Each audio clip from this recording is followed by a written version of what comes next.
Streamers.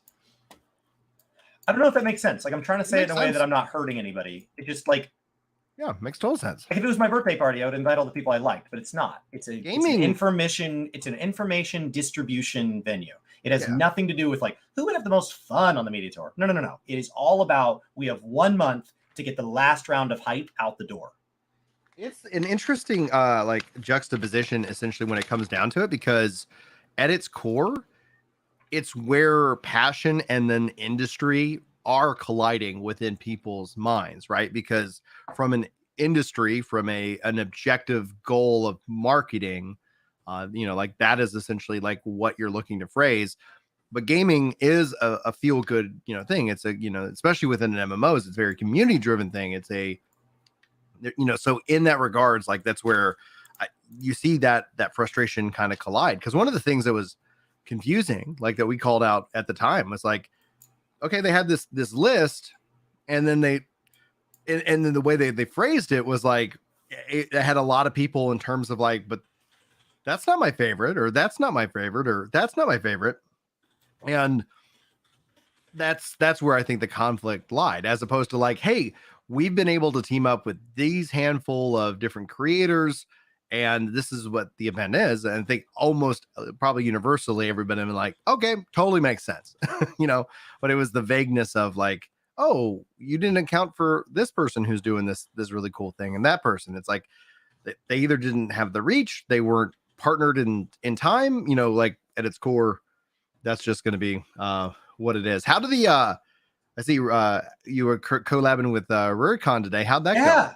Yeah. Right now I'm busy adjusting your audio settings in real time because like I had them all off because I was two collabs in a day. What a fun problem to have. I know. Living the dream. How's my audio? No popping? No, you're good. Good. Yeah. So I had a lot of fun talking with Ruri.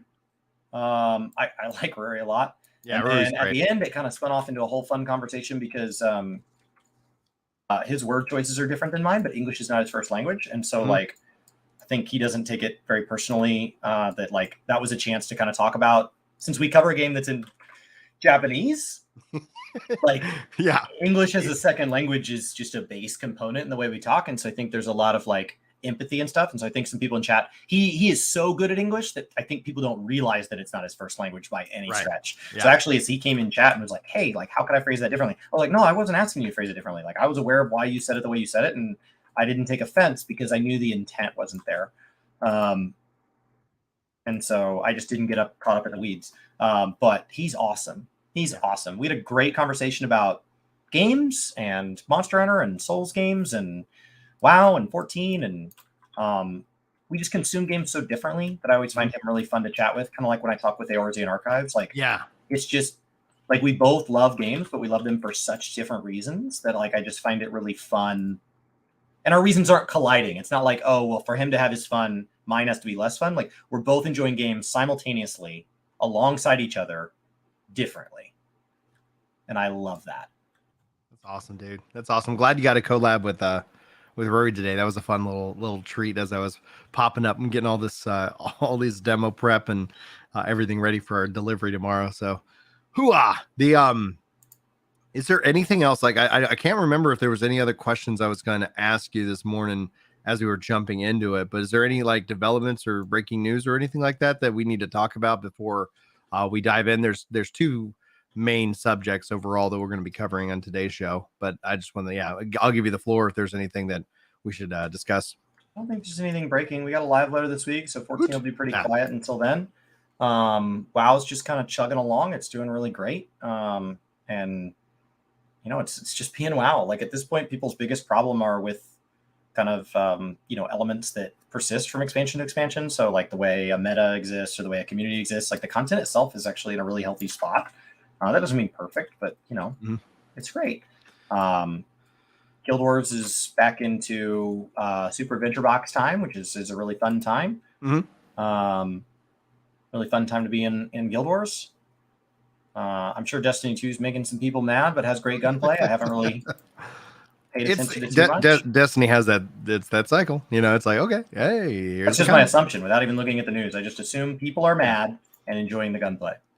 And then Stormblood got added to the starter edition, which makes sense. I know there was I have some concerns that they continued to add to free player, but as a part of just a promotion, like if you during the free login campaign. So if you were like, hey, I came back, oh, I don't even have access to Stormblood, don't worry about it. Not a problem. There you go.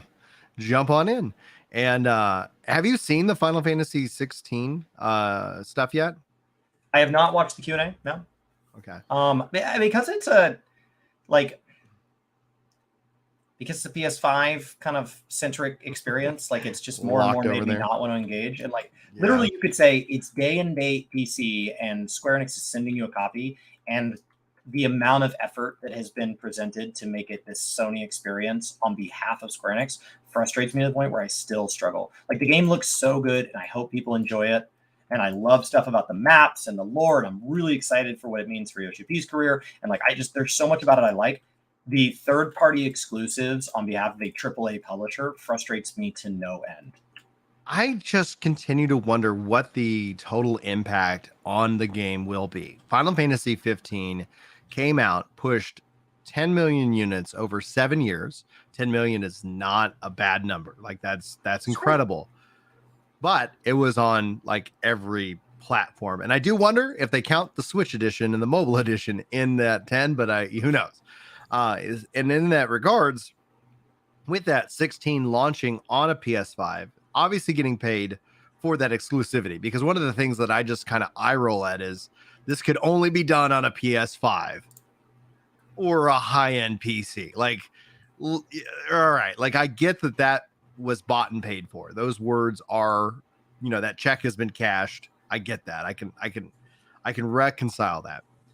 But the frustration that I have is that no matter what, yes, I will be playing it. Yes, that is going to have me buy a PS5. Yes, that makes that all sense. But does this fundamentally hurt the game in the long run? Do we see yet another Square Enix statement of sales did not meet our, projected numbers that we were hoping to, which has been the kind of almost the mantra that you hear Square Enix releasing about every game that they've come out with outside of Final Fantasy 14. But who's doing the math? If 10 million units sold plus a giant check from Sony adds to more money than 30 million units sold, do you take the 10?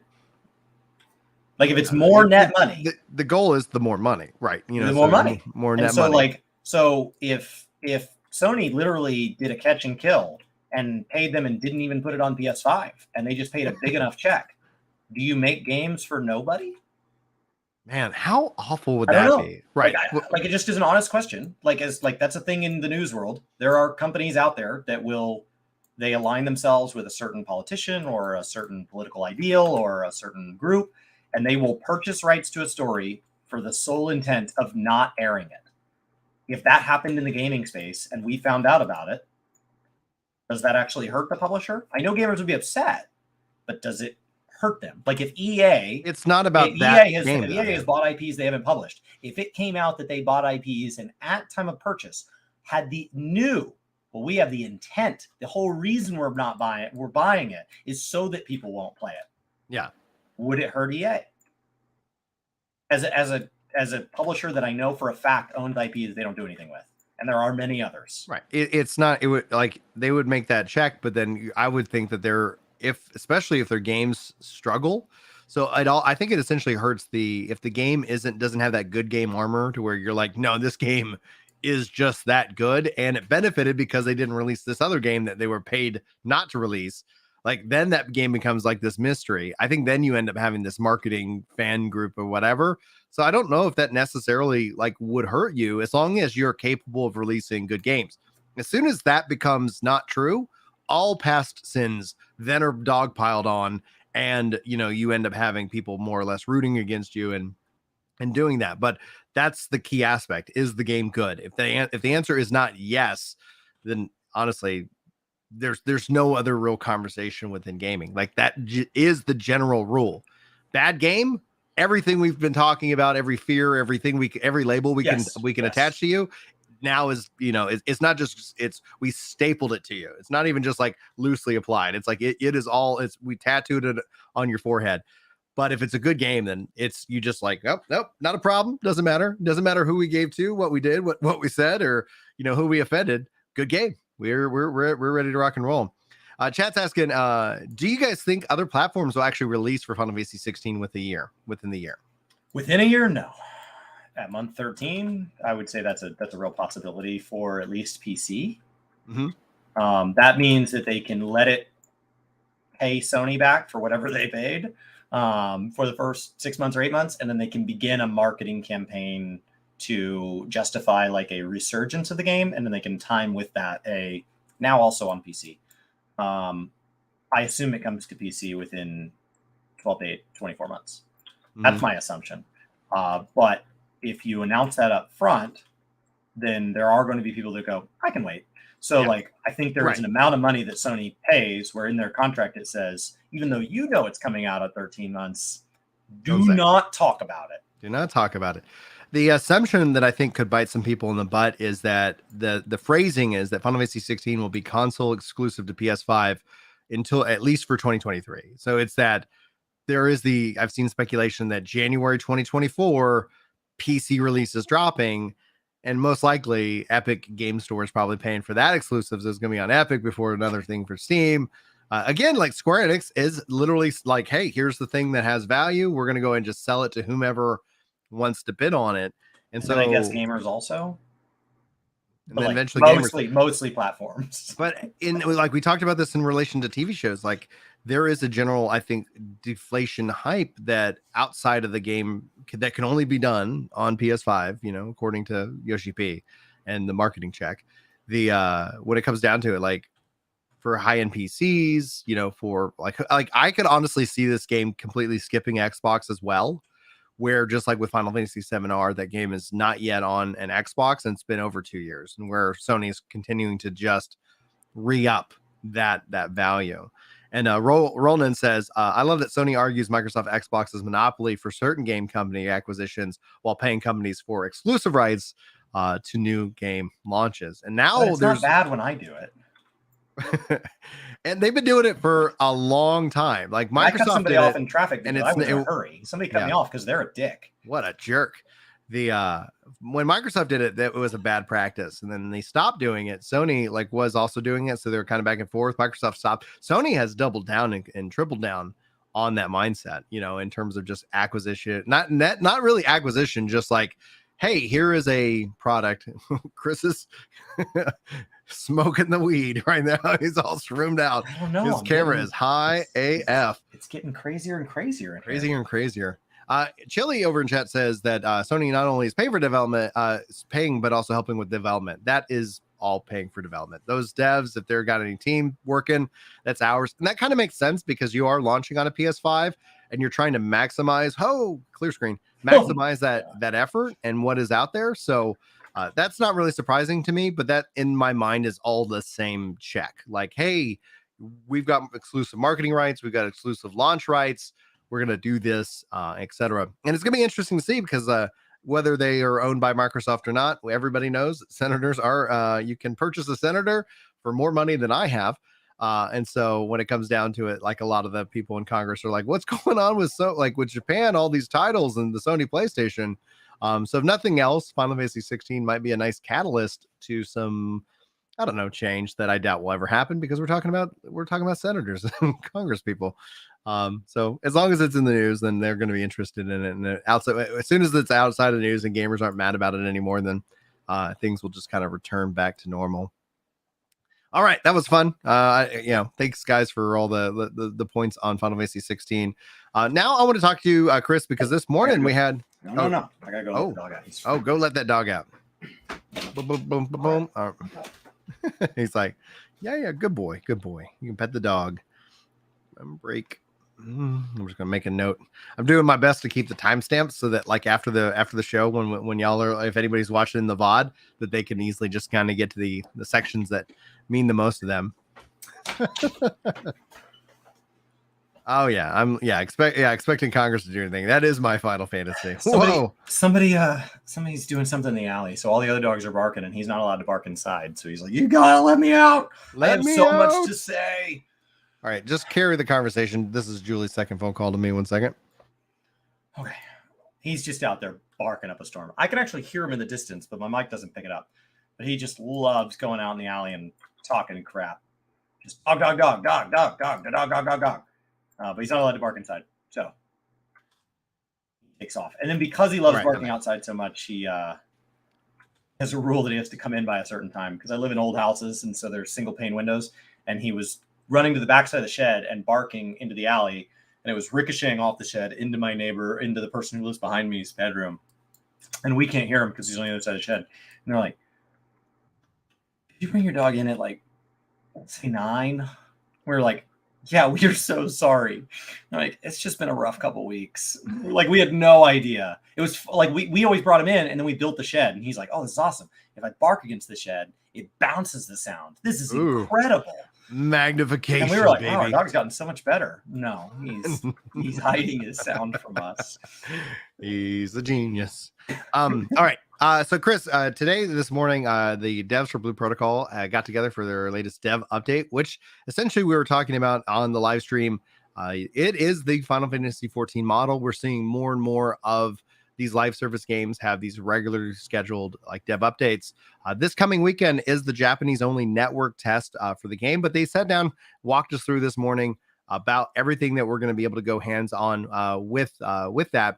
And it's got people kind of speculating one way or the other about like where Blue Protocol is going to fit in. Obviously, this is a game that's on the future. Like this is a game that's being published by Amazon. This is another game, like in terms of like your perspective on this conversation, is that after the network test, which was delayed, the question I'm going to ask you basically is that from the hypothetical 2023, as we look at this entire year, do you see like future delays because of basically a 3-month delay from their previously scheduled network test?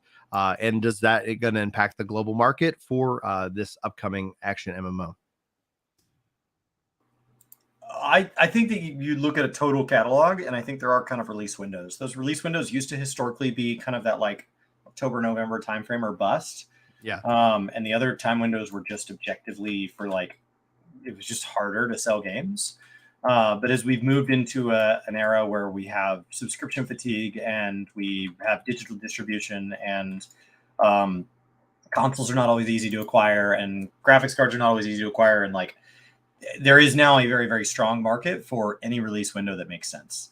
What there is not time for is in an era where there is a new MMO every 20 days on the horizon, and there's one that actually makes it to market once every 4 months. You only get one first impression. Mm-hmm. So I think you delay it as many times as necessary, and all of that is forgiven if you nail a good game. I think releasing it on time the first time and it being a crap experience, that's really hard to come back from because we've got 20 other games we're hyped about. Why would I give you a second try when I haven't even given those other games yet their first try? So on that note, so when we start to talk about release windows, originally and maybe still on target for Japan for spring, which spring runs up to June, right? So we have plenty of bandwidth for the Japanese release. And then they were targeting from the original publication fall 2023 for this. Do you, or would you? Like, there's like snow on the ground and people still call it fall. Like they're basing this on some like farmer's almanac. It has nothing to do with what we're actually like wearing or experiencing in our lives. So, but on that note, though, like, would you, if for some reason it was going to push into November, December, like, especially based off of what Yoshi P's talked about, how like he wishes that they didn't have to release Endwalker at this, at this specific time, would you personally go ahead and delay Blue Protocol to 2024, like in January, February, which we've seen so many companies do to push out of that? Like late October, early November, like that seems to be like you better not launch a new IP, zone. Of time. Everything that's new IP seems to kind of shift itself outward. I think it depends. Like, I think if you have a big content sprint on the back end, like something like Lost Ark, where you've kind of got content in the wings, like if during this time you're spinning up your kind of 0.1 patch, 0.2 patch and all that, come out whenever you want, because you can still generate hype in the, like, there will be a small group of fans that do come regardless. Even if you're in a window where there's 1,000 other games, you're going to get somebody. And as long as you have a good experience, they're going to go, hey, this is really great. and they're going to go tell all their friends, you should join me for point one. You should join me for point two. I mean, New World is literally in the middle of a delay this week because they are in the middle of transitioning to that true like live service type moment. And as they start to say, like, this is their first live service type moment, they've had updates. They've had like 8 updates, but this is their big push into this is going to be us for the foreseeable future. They got to get that right. Because if they nail this first season, having a 2, 3, 10-day delay won't be a problem. What will be a problem is if you don't feel this like inexplicable need to tell everybody this is why they should play New World.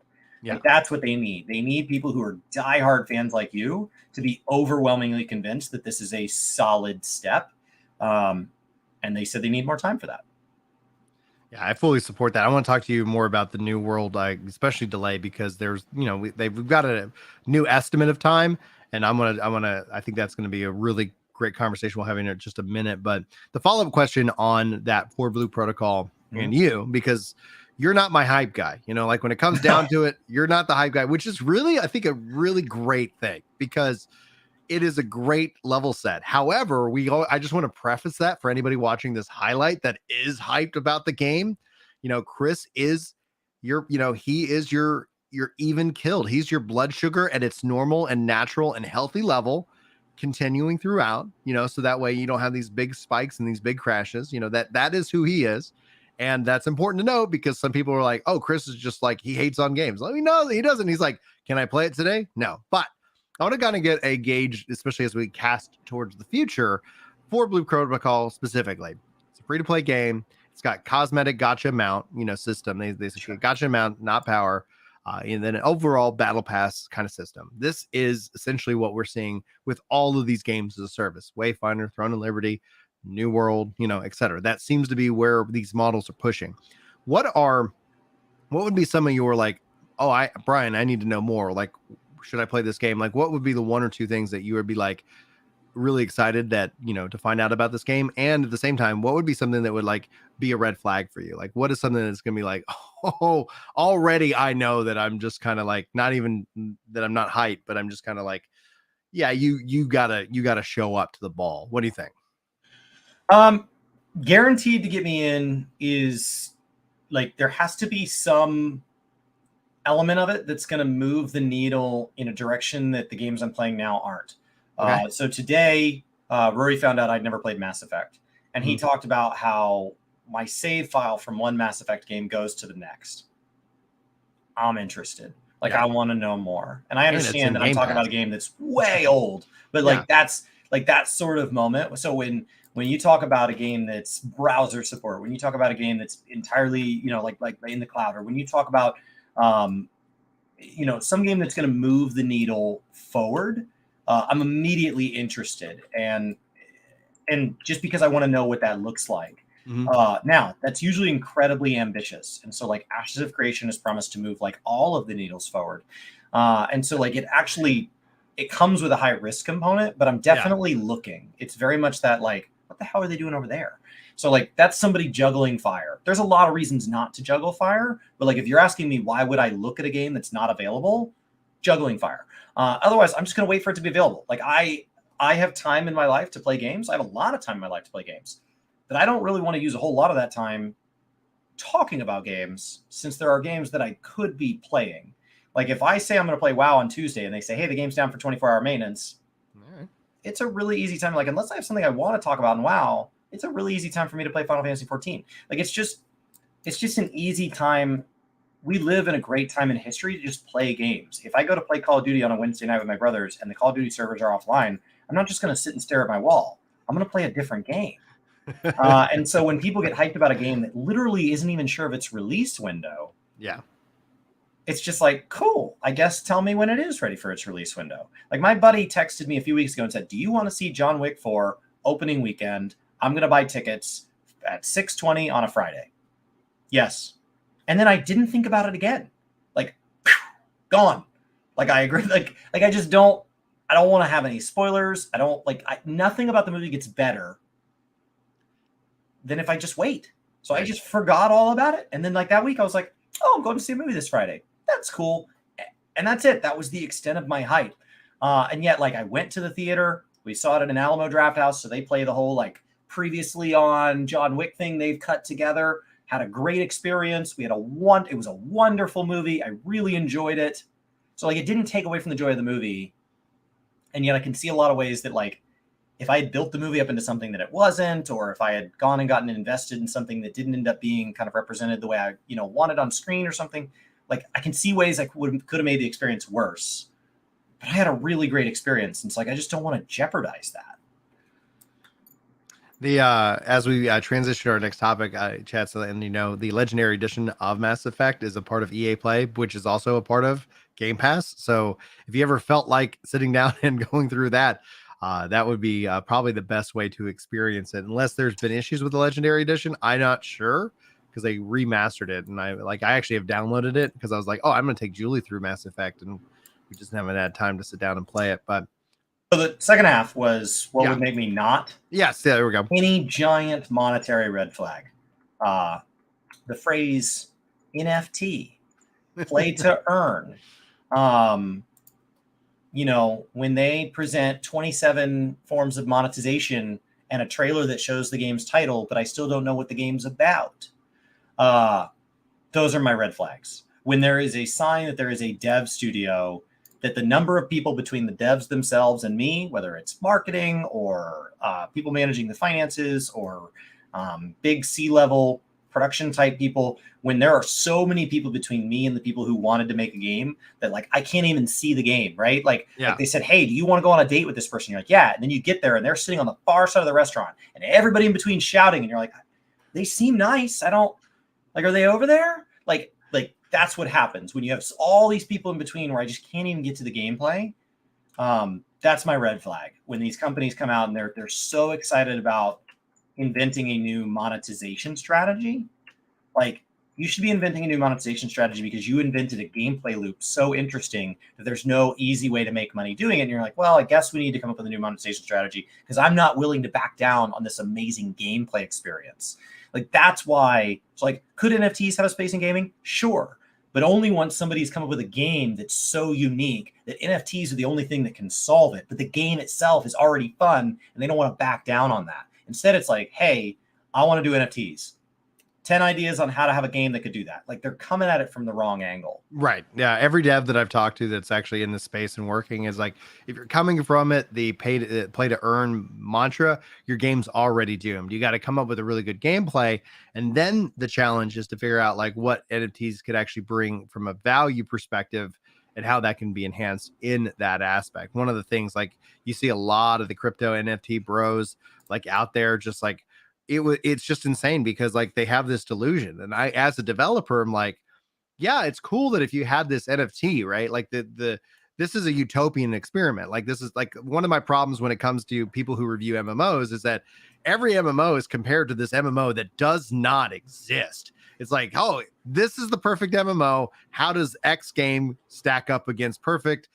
Apparently not perfect. And that's where it's like, where's this utopian MMO that we're all not playing? It doesn't exist. But that's the crypto bro mindset. It's like this utopia of, oh, I got this NFT and I could take this NFT and play this other game in that. I could take that into this other game and this other game. And I'm like, meanwhile, I'm like, what dev on this other team is like, I need a code for this NFT that did not exist at the time of development that now I need to be aware of. And then furthermore, like this is where like I watched this, I read this like, excuse the expression, wet dream from this crypto bro about this gaming experience, about how he was farming up currency or whatever in one game on his mobile phone. And then he goes and he's like, by the time it all ends in this MMO, like every crypto dream here is all pink Tonberry. Yeah, big tall pink con. Conberry in this case.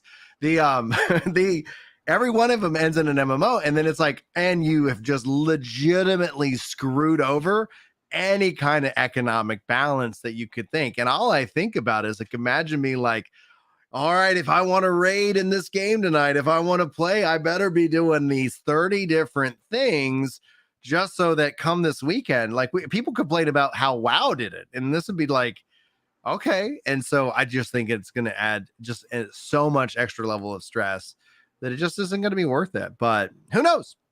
I would like if they come up with a good gameplay mechanism that gamers end up being thrilled about, like from a technological perspective. As an engineer myself, I'm like, all right, there's a new technology. I just think the first people through the gate are going to be hit by that shotgun, and hopefully we'll see what shakes out from there. All right, let's talk about New World because we were talking about like playing some New World this week, and this weekend they announced that the season 1 needs to be delayed. Now, right now, the tentative date that they've listed is for for Thursday, March the 30th. So not an insane delay. However, one of the things, like I was telling we're hanging out playing New World in Discord this weekend, and the one thing is I was kicking myself because the content creator in me by like Wednesday last week, I was like, I think there's going to be a delay. And the reason is that all of a sudden everything got whisper quiet. And when things get whisper quiet, that's me going, they're crunching. They've discovered something. They're all hands on deck. They're working on it. They've paused marketing. They've paused the information flow. They're focused. And we didn't hear anything Thursday. We didn't hear anything Friday. And then Saturday, when the information dropped, I was like, not a shocker, but dadgum. If nothing else, I wish I would have tweeted it out going like, I bet there's going to be a delay, guys. So there was. And I have to say, like, as somebody who really loves New World, who really is a fan of this game, I'm both happy they've chosen to delay because every big patch update has been married to like a nasty bug that is like, yeah, okay, sorry guys, we gotta, I know you're having fun, we gotta slow it down, we gotta fix this problem, right? Oh, hey, should I come back to New World? I hear there's an update on Thursday. All right, I'm ready to jump in. Oh man, like why is this? Oh man, not another bug. And if nothing else, like despite my love for the game, I have to say, like the two things that I can right now count on with the team is that there's going to be a delay and there's going to be bugs.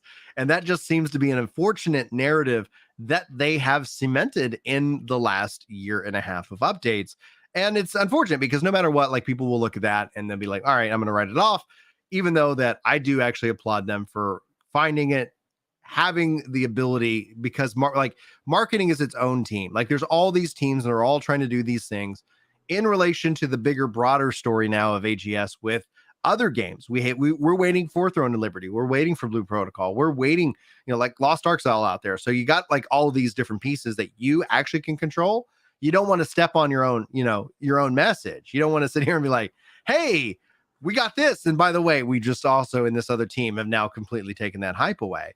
But I texted you. I was like, hey, by the way, change of plans. We're still going to talk about New World on on Tuesday, but now we're going to talk about it in terms of delay. And ideally, though, you're able to release this on Thursday. But how does this make you feel overall as somebody who is playing New World and has essentially kind of been a part of these update cycles, but not as obviously like a diehard that I am? I mean, I had planned to play this week. And so, like, if I had been somebody who had, move things around, right? Imagine I moved around childcare or canceled an event with a friend on tonight to play, and told them to screw off. I'm playing New World, and now all of a sudden it's Thursday, and so like I kicked them out to Thursday, like this sort of thing. I missed the WoW launch of Shadowlands for this exact reason. And so, like, the bitterness is real, and like, just because it's the good call doesn't mean it has to feel good. Like, they were sitting in a room with a series of bad doors. They had to pick which bad door they want to go through. They could have released it in whatever crappy state it was in. That's not good. They could have delayed it until it could be better, but then it's a delay. That's not good. Like, there's no good options. All the choices we made to this point made this the best remaining option. And it is what it is. And sometimes it's outside of your control. The problem is when it becomes a trend.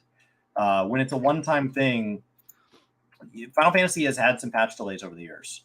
They are the exception, not the rule. A lot of that is because the number of patches they have is very, very large. When you have a game that does, like World of Warcraft, that does 3 patches per expansion, if you miss one, it's kind of a big deal. But Final Fantasy does 10 patches per expansion. They have their main patches and their half patches, and some of those half patches are substantial. And so they have 10 opportunities to remind people that they're good at this. And so when one falls through the cracks, it is what it is. And we swallow it. And so and they're rare. So what I would say is, like, I don't know what to tell you, right? Like if you have a friend that makes a bad decision and life doesn't work out well for them, it's fine. But if that friend keeps doing that, at some point it literally gets to the point where like they're like, yeah, guess what happened to me that went wrong this week? Like, I don't want to hear it. Like every time you come to me with a problem that's self-inflicted, like you want some sort of like, am I supposed to just be like, yeah, it's really great? Because like nobody else is having this problem.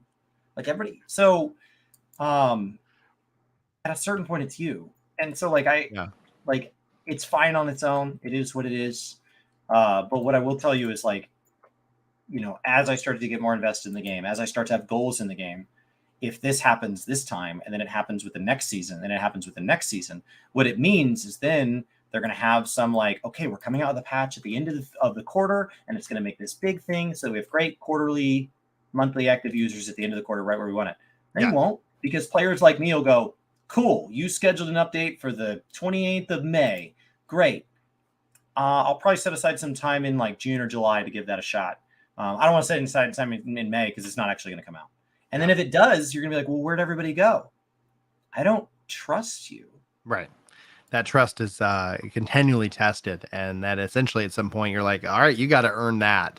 And that's one of the things I felt like New World devs have been working on, is earning that trust. And like the devs, the head is like, he always says, we feel like we take 2 steps forward, 1 step back with every update. And we're working to not have that happen. We'd like to make it, if nothing else, 1 step forward, but ideally 2 steps forward, no steps back. And I think this is obviously like that. It sucks. Like that's the right call. And here's where it gets fun. The rumor and speculation is that it's my fault. Yours? Mine personally. Ginger Prime? Ginger Prime's fault. Are you that big? No. But I have been on a campaign in terms of feedback about the season pass model, and they've implemented that feedback as you weren't the only person with that feedback. It wasn't like they were like, I was the most visible this person. Is the Ginger Prime response. It's like it's not like it said that in the patch notes. Right.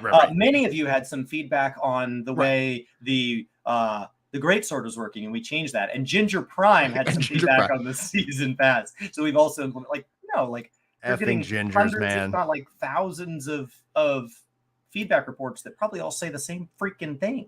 Right. So we'll get a little bit more into why and the but again, like this is something we're all kind of joking and laughing about. But I do have to say though, like from a Ginger perspective, like this is not related to this podcast at all. Just kind of like if you guys like we need to have some like just workshopping open mics in Discord. I literally want to create an entire like 5-minute comedy bit that is all about me being a vampire.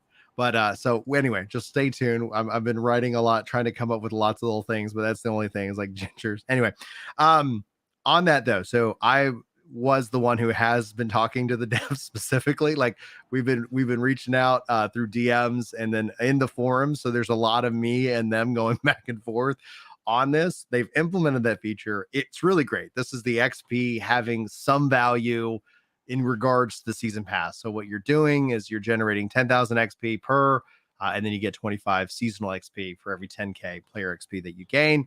And so it's not confirmed whether or not this bug obviously was my fault, but like being the most vocal, being the most visible, being the last feature that got added into the PTR a couple of weeks ago, like they're like from perspective, that's where at least as a software engineer, that's where I'd start, where it's like, yeah, everything was looking good. We picked a date. We publicly set a date. We were okay. We implemented feedback, and then all of a sudden the PTR becomes unstable.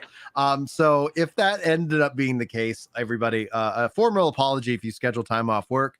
But as an important note, that especially if we're talking about New World, you shouldn't take time off work. And we're going to say this now because New World has an expansion coming out this fall. And no matter what, hype is a hell of a drug. And I'm going to like advocate that nobody takes time off work unless we start to see at least like a year of them delivering content when they've scheduled it publicly to deliver the content without any masterful issues.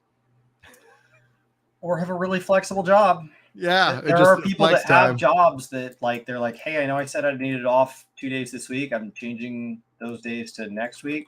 Like there are people that have that level of flex, right? And so they get all the urgent stuff off their desk, and they just keep all the urgent stuff off their desk. They keep tackling as it comes in, and they say, hey, I'm just letting you know that there's going to be a time where urgent things linger for 2 to 3 days. I don't know when that time is. I have a ballpark. It will not be sooner than this date. Yeah. So like, I don't know, if you want your occupation to be determined by its ability to cater to an unreliable MMO, that's probably an option. That's a good thing to look into. Like you're like, why are you in this career path, sir? Well, don't you have something that could pay better? Yeah. Don't you have something that could treat you better? Don't you have something that would get more respect and more glory? Yep. And you moved across the country for this job? Yes. Oh yeah. What made this worth like giving all these other aspects up? I really like how flexible they are when I need 3 days off every 4 months for an MMO patch. Oh. All right. Like that's an option. There we go. All right. Okay. So on that note, I'm going to talk to you about New World's seasons. So season 1 was effectively going to start today. Maybe it's starting Thursday. If basically based off their announcement, I feel like we might, if they don't make Thursday, that it's next week because that the ability to stop all the drop campaign and stuff, right? Yeah.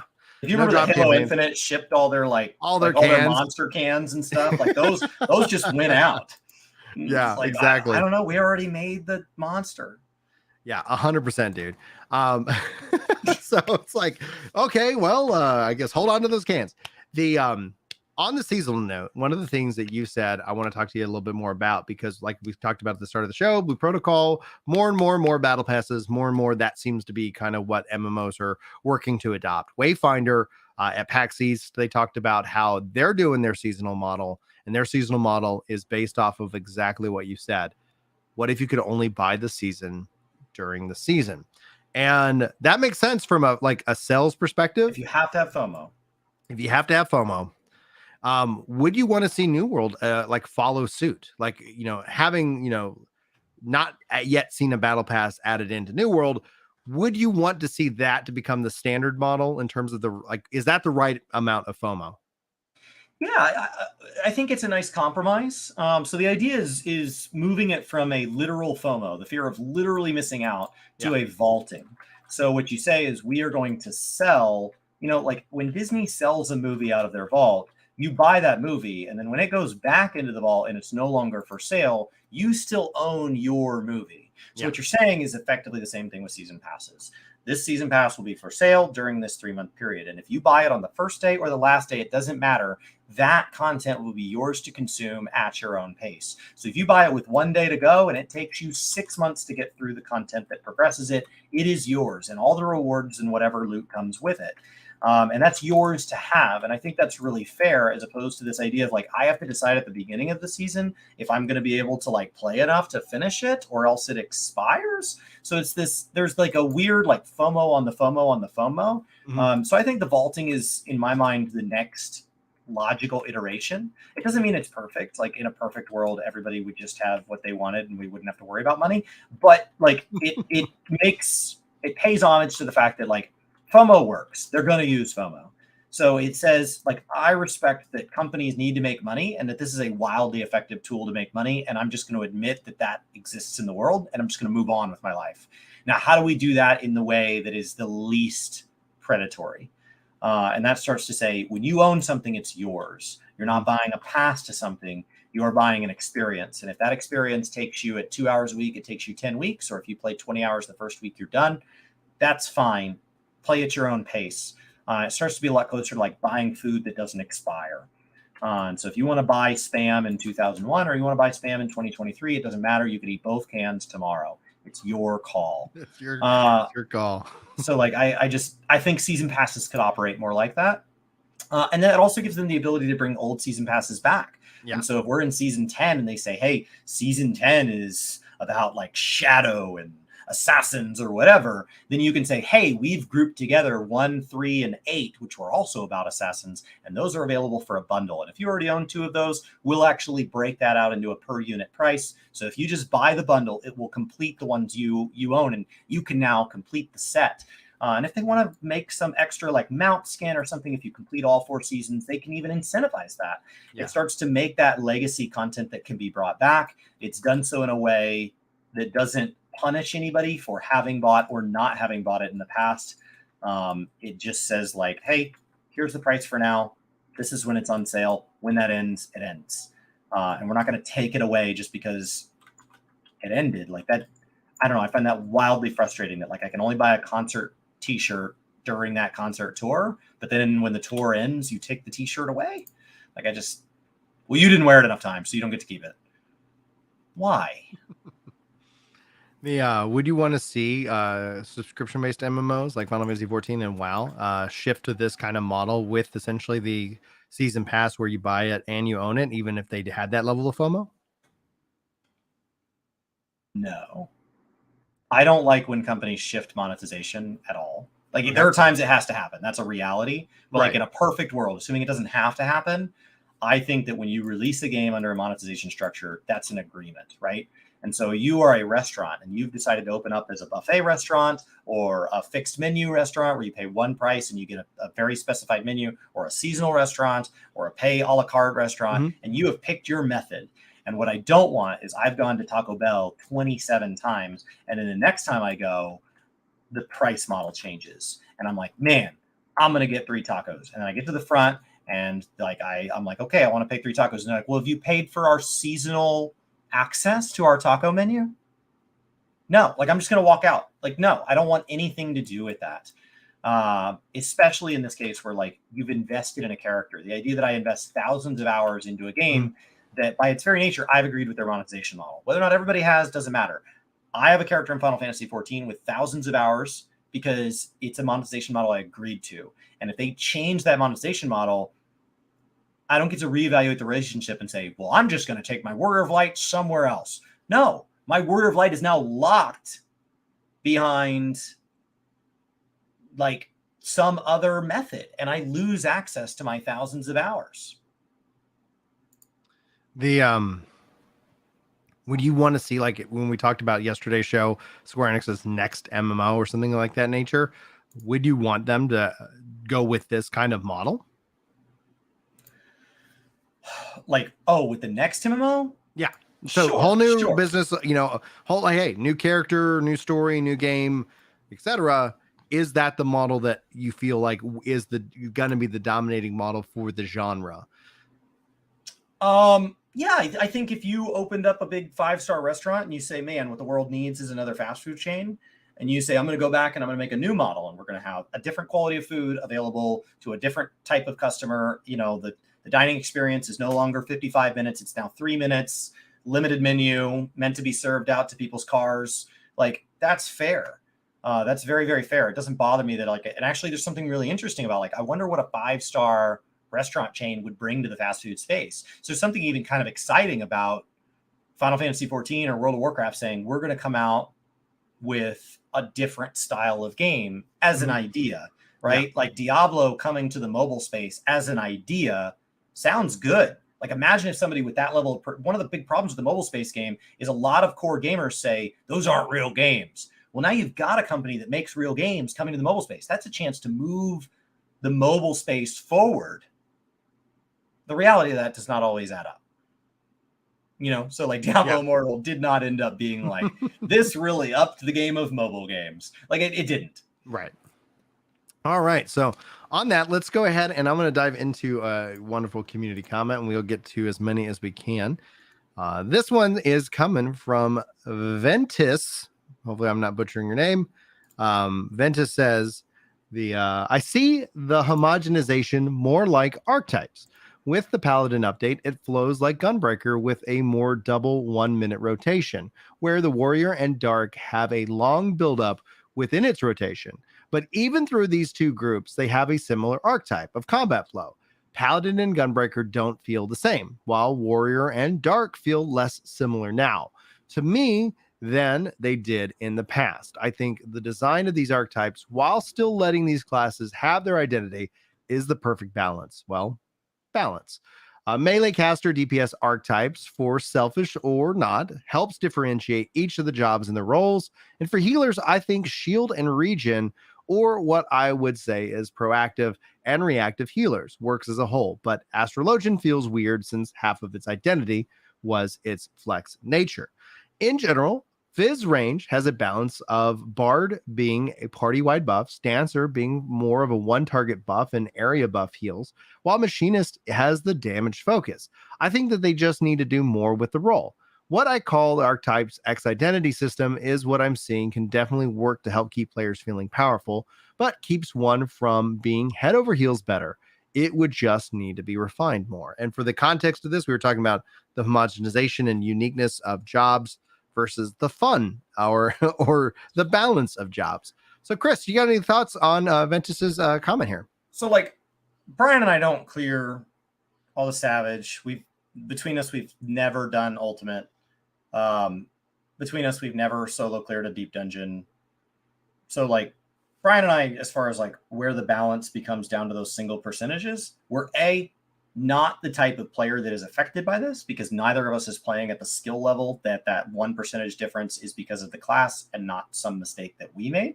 Mm-hmm. And B, we're not gated from the content we consume based on class choice. So any amount of variety or archetype that says, I'm going to have this different flavor of the same experience, a different flavor of Fizz range, the different flavor of tanking, is really great. It's really great. We really enjoy it. But the moment you get into a Omega Protocol type moment, a P8S before the nerf type moment, there's still going to be a better one. And so it's not necessarily like at that very top level, you're still going to have the best one is going to get slotted.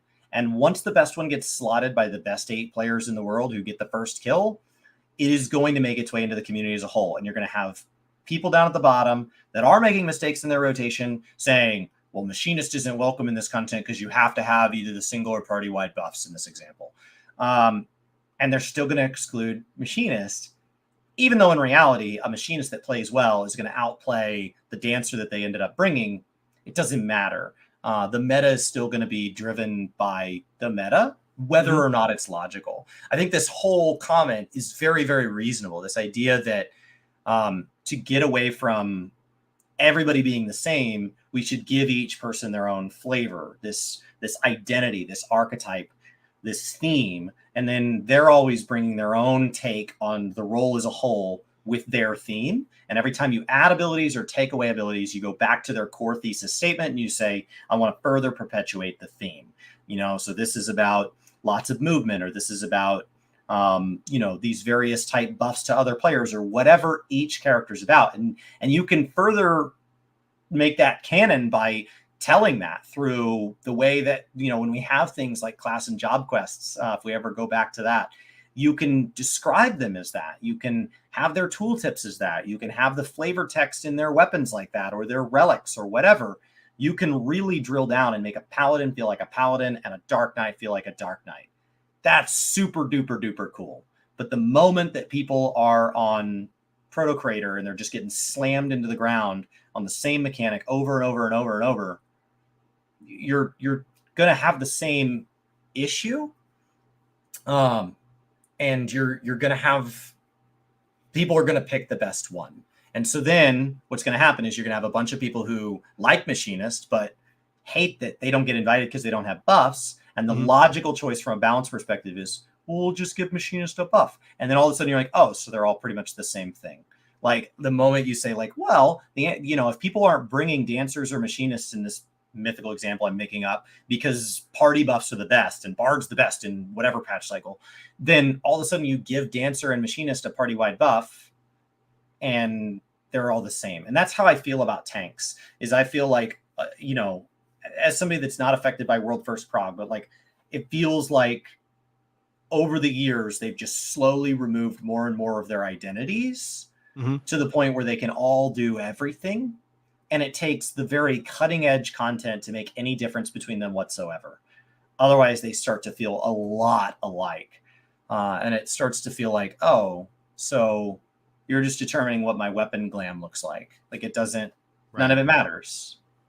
So how much do you feel, and this stacks up with the increase to 100 and the additional skills that would essentially be added as at least the pattern has been thus far. Because that's one of the things that I felt like the PvP changes really highlighted was obviously the reduction of skills. And so then you ended up having, I think, that more nuanced style where in this case, like if we're adding skills at some point, do we just have this is just that other version of that skill that operates? Yeah, it's different. It feels different. But do you see them running into a wall? Do you see a level squish happening at some point in Square Enix's future based off the current trajectory and kind of this comment? For casual content, the more skills we have on the bar, the more the same they feel, because you're not forced to use your whole kit perfectly to navigate casual content. Mm-hmm. And so you don't really run into the differences until you get put into like a savage type situation or an ultimate type situation, where when I listen to people who are a lot better than me and know a lot more than me talk about the game, they start to note these minor differences, that the charge range difference matters, that the duration difference on a mitigation matters, that the phrasing on something being physical or magical starts to really matter, as opposed to in casual content, like when you're in a dungeon, mid is mid. It doesn't matter. Mid is mid. So as we have a large number of skills, I think it's easier for casual players to not use all of them, as opposed to if you only have 5 skills on the bar, you're going to use all 5. So I do think there is a skill bloat type component, but that's regardless of level. That would be if they'd kept us at 6 and we'd always just added 1, removed 1 and stayed at 6. That's just anytime you have a lot of skills, the individual skills themselves seem to not matter as much. That's why I think that Diablo 4 went with 6 skills. And people said that's because of controller. There are plenty of games out there that have more than 6 skills that are played with by controllers. That's not a controller thing. That's a balance choice, because now they can make each skill you bring incredibly impactful, because there are good skills that you're not bringing. You're not like, oh, I'll just bring all the good ones. No, you won't, because there's more than 6 good ones. So you are going to have to make a choice, and that choice is going to matter. And so like restricting the number of skills is definitely a portion of it. That doesn't mean you couldn't have identity within a large skill set. Mm-hmm. You could. You would just have to lean into it, and you would have to let balance go to the wind. If everything about Warrior was all about bloodwedding and inner release and primal rend, and we were just doing that all the time, and it was just constant life leech, and like we gave up home gang for more life leech, and we were just a life leech tank, and we were just jumping around with big fell cleaves, and everything was about building up fell cleaves, build up gauge, and you sacrifice your own life to build up more gauge, and then you gain back life with your fell cleave damage, and it was just this life leech berserking where you were hungry for blood, and if you ever had to stop attacking, you would die. You're just constantly hungry. There's an element of Warrior's personality that's captured by that. There are immediately people who clear Savage that go, yeah, but you would lose. Like, we would just bring somebody who can actually survive a tank buster. So like the problem is that all classes being able to clear all content is a restriction that now means you either have to restrict the content to being something that can be cleared by any strategy, or you have to make sure that every class is capable of the winning strategy. So that's where you're at. And so like, that's why we end up in this question of like, does everybody just end up the same so that we can have content that's really, really challenging for that one method, but they're all capable of doing it? Mm-hmm. Or do we exclude people? Because there are really interesting personalities, and some personalities are not aligned with certain content. And like, there's not a right answer. There are games that are heavily personality driven. They have these massively defined archetypes. There are. And some archetypes have better outcomes by certain measures. And there are games where everybody's effectively the same, and it just comes down to player skill. You just get to choose where on that spectrum your game falls. Yeah, and I think it's well said. I'm loving seeing all the chat going off on talking about it, because I honestly think as they add in more skills, they either have to replace the existing skills or come up with a different system. And I'm just true, like what they did with PvP, I was, if they were able to do something along those lines with PvE, they really made those jobs. Like, would you like, I guess the follow as kind of a final thought from you, like the individualized limit break, I thought brought a lot of that uniqueness to each job that exists within PvP. Sure. Would you want to see like the limit break system kind of evolve to maybe kind of address that personalized limit? Because yeah, at level 3, they all have their own visual style, but in terms of what they do, how they're executed, you have, you know, your single target, you have your like line AoE, you have your healing, and then you have your like circle AoE. Like that's how the limit breaks are currently structured. Would that be a good thing to do to bring in and individualize the jobs a little bit more? I think trying to pick one solution to get us all on the same page is what got us in this mess. Getting everybody onto 2-minute windows sounded really logical the way they explained it to a basically trained eye. There were people who predicted the problem that was with it, but it sounded like at least there was a decent line of thought in there that was at least well-intentioned. And it turned out to cause a lot of problems. And so, which, like I said, there were some people that predicted, but not everybody.